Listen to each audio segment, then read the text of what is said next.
Now they want to play with us, Annie. I know!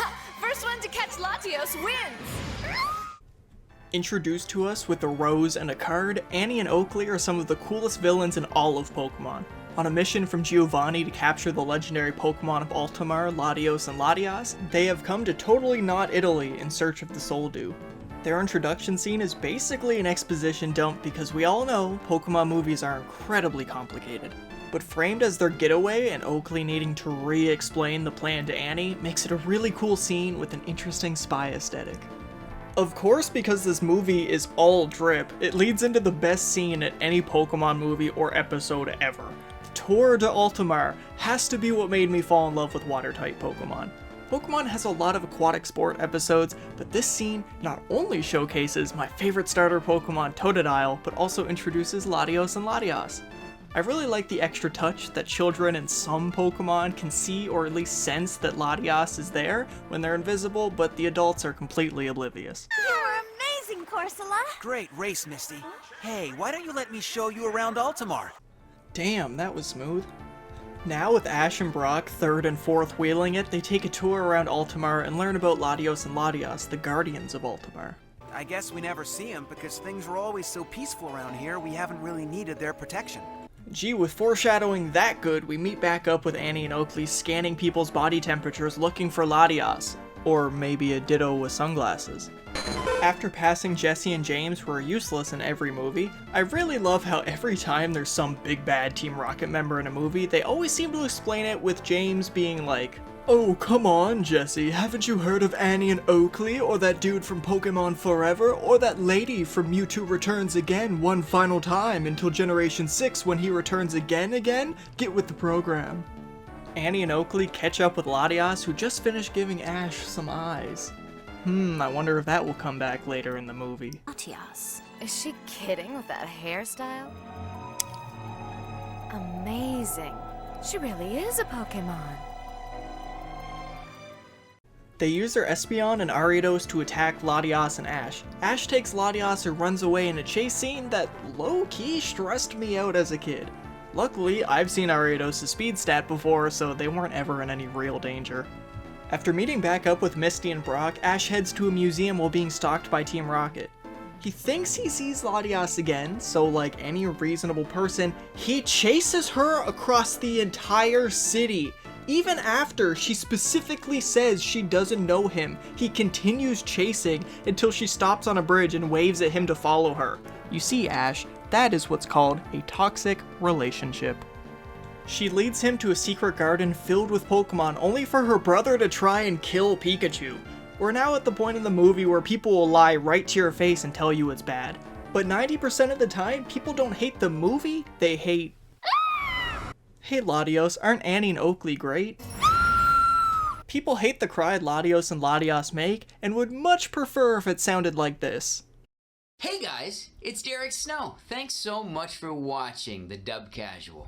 Be sure to check out more Why I Love and 1am anime videos.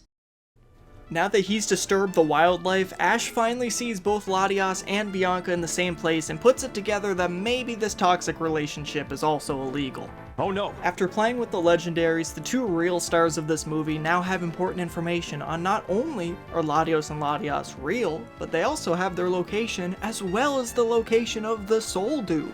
They ambush Lorenzo, I had to look up what his name was, and head to the secret garden. Once there, they attack Latios. After deafening us and stealing the Soul Dew, Annie and Oakley head to the museum to activate the defense system, which must have been a weapon from the beginning because this does not look like something made for protection.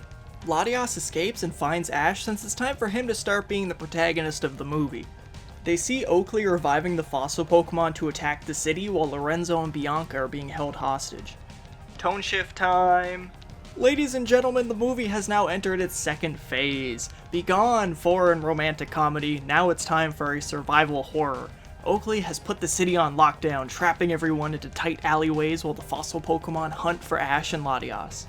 After fighting off Aerodactyl and Kabutops, we head back to Annie and Oakley as Oakley says the one thing that ruins any good villain. Look, Pops, I don't care if your town dries up. With this machine, I have the power to control the entire world if I want to. But this movie is so loaded with style, so I can forgive the fact that she randomly changes her mind to taking over the world. Unfortunately, the Soul Dew does not forgive her. What is happening to my control panel? Oakley! Ash and Latias free Latios to shut down the machine, but Annie reactivates it by touching the Soul Dew. Having there be two parts to this climax of the movie is a really fun way to parallel the two villains. Oakley is the more ambitious and calculated one who gives us our exposition, and when she activates the machine, there's a clear plan put in place that then falls apart when she gets too full of herself and aims too high. When that plan fails, Annie defaults back to her experience as a thief and just wants to bag the Soul Dew for Giovanni, but in doing so, without thinking, she creates a much more dangerous threat. With the Soul Dew dying, all the water in Altamar has left to create a giant tsunami that'll wipe out the whole region. Just like their ancestors, Latios and Latias must make a sacrifice to save the people. Latias uses all of his energy to stop the tsunami and create a new Soul Dew, leaving Latias as the only guardian left. Annie and Oakley end the movie trapped in the machine arguing about who made the bigger mistake. I think it was a mistake not to create a whole spin-off heist movie about these two. That's pretty cool. Yeah, it is. Annie and Oakley aren't the only fun Pokemon villains, but they play off each other in a more friendly way than Jesse and James or Butch and Cassidy usually do, and since their setup is competent from the beginning, the movie is able to craft its finale around their very specific flaws. The last we see of Annie and Oakley are them in jail discussing the events of the second Pokemon movie during the end credits, and I assume all the relics that the villain was able to steal. You can take the thieves out of the game, but I guess you can't change them. If you like this video, please let me know in the comments, and maybe I'll make more Pokemon videos. The movies have some pretty dope villains. Thanks for watching, please leave a like and subscribe for more videos, and make sure to check out the Why I Love playlist, and especially the episode on Okaho from Radiant.